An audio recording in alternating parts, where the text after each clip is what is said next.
में अपन नाम रोशन करी। बहिन कुल बाबू से सवाल कलिन की बाबू बेटा तुहार नाम रोशन करी, हाई बिटिया तुहार नाम ना रोशन करी है। कल किनारे बेटी बेटी क्या नहीं कर सकती। आज के डेट में बिटिया पायलट है, आज के डेट में बिटिया ड्राइवर है, के डेट में बिटिया एमपी है, एमएलए है, का ना है बेटी। क्या नहीं कर सकती बेटी, लेकिन मेरा बेटा रे बेटी एक दिन इस दुनिया में नाम रोशन करेगा, जिसका नाम तुम लोग प्यार से जिला जीत रखी हो।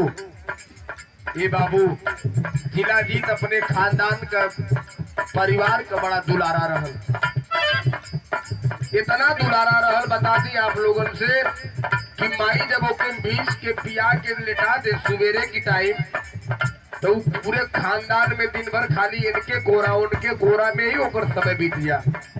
लेकिन भाई का विराम में गीत बदल गई भैया।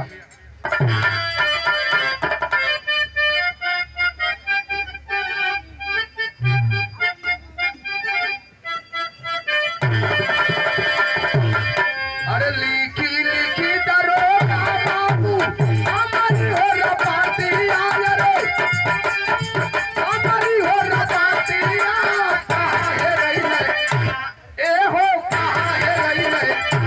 हमारे सैयादी हो। अरे लाला कहाँ है रही रहता।